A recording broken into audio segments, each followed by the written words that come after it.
Good morning, everyone. My name is MightyStream. Today is August the 12th. I'm going to do your just for today in a meditation for August the 12th, brought to you by Hope Through Navigation. And this is our Hood Recovery Services. You can reach me at recoveryofhope21@gmail.com. Let's go ahead and get into the reading. It's entitled Enough. Something inside cries, enough, enough. I have had enough. And then they are ready to take that first and often most difficult step toward dealing with their disease. Have we really had enough? This is the crucial question we must ask ourselves as we prepare to work the first step in Narcotics Anonymous. It doesn't matter whether or not we arrived in NA with our families intact, our careers still working for us, and all the outward appearances of wholeness. All that matters is that we have reached an emotional and spiritual bottom that precludes our return to active addiction. If we have, we will be truly ready to go to any lengths to quit using. When we inventory our powerlessness, we ask ourselves some simple questions. Can I control my use of drugs in any form? What incidents have occurred as a result of my drug use that I didn't want to happen? How is my life unmanageable? Do I believe in my heart that I am an addict? If the answer to these questions lead us to the doors of Narcotics Anonymous, then we are ready to move on to the next step toward a life free from active addiction. If we have truly had enough, then we will be willing to go to any lengths to find recovery. Just for today, I admit that I've had enough. I'm ready to work my first step. I know for many of you listening, you're thinking, of course, I've had enough. I'm here in the program. Yeah, it's easy to say, but it's not easy to, prove or walk it out, depending on what your bottom was, what brought you to Narcotics Anonymous. One might say, yeah, I've had enough. But then you get into the fellowship, you become a member, maybe you even get a sponsor, and you find out that things start to become very comfortable, as far as your outsides, right? The things on the outside, they start to become very comfortable. Your job, your relationship with people, networking. And it gets to the point where you can establish this frame of mind of complacency. So maybe it was enough. Maybe you did have enough. Enough was enough. It got you to the fellowship. But now that you're in the fellowship, you see that no one's going to make you or force you to do anything. There's no laws or rules. We have traditions, but that just protects the group. We don't have any laws or rules. And you certainly don't have to be there unless you want to. If you're there on paper and you're forced to be there, then that's another story.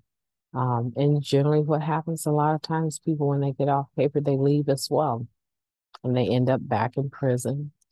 Um, Jails, institutions, and death is our end, right? If we don't surrender completely.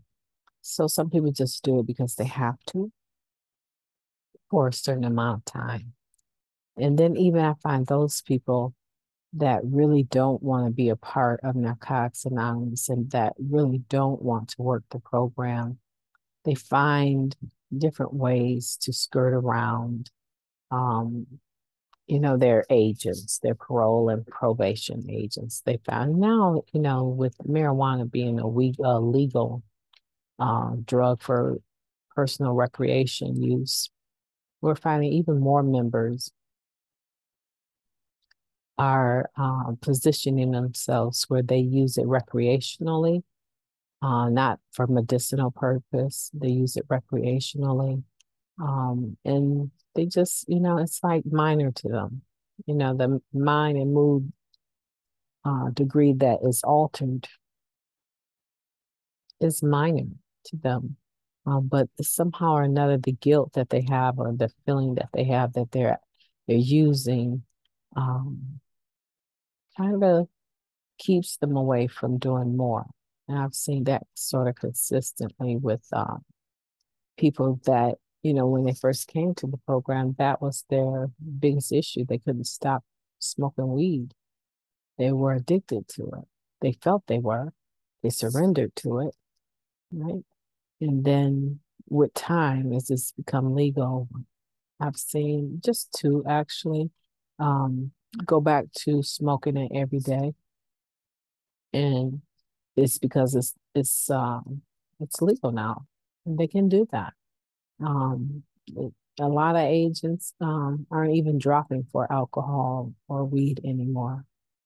And I think that in our minds, if it's legal, then it's okay. But in reality, whether or not it's legal has very little to do with whether or not you're an addict. So if you're an addict and you decide that you're going to use certain things recreationally, what you're going to find is that you're still going to encounter some of the same consequences as if you were using crack or heroin, cocaine, um, and so that is because of who you are. It's not because of the drug itself, right? As though the drug itself made a difference. What made the difference was the fact they were addicts. And so I find some people get into the program, but they never do the work. And the reason why they don't actually do the work is because even though they had enough, they found that once they stopped using, they became more comfortable and they just really didn't want to develop the level of self-disclosure and intimacy that's required to do, step work with people, with your sponsor. And if that's you, I just want to say to you that there's better, right? You can have better. You can always turn up the heat on your recovery.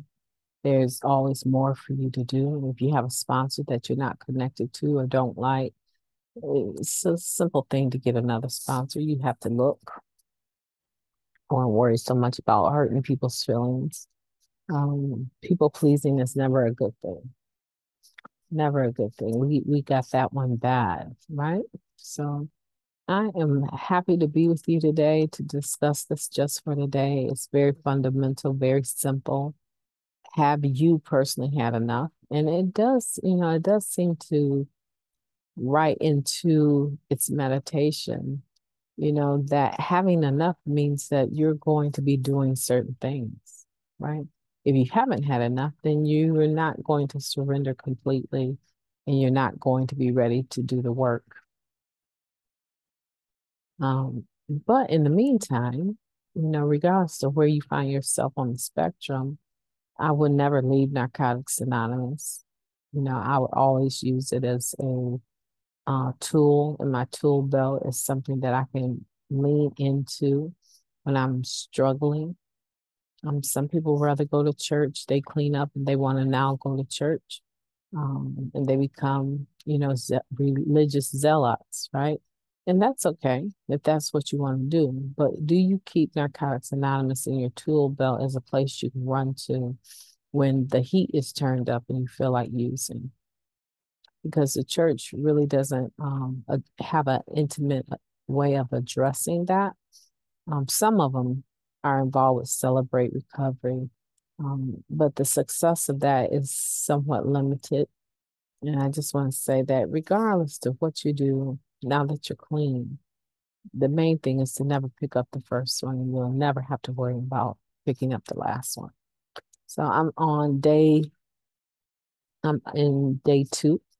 Today is my second day from surgery, and I am recovering slowly, but well. And so I'm expecting more energy as time goes on.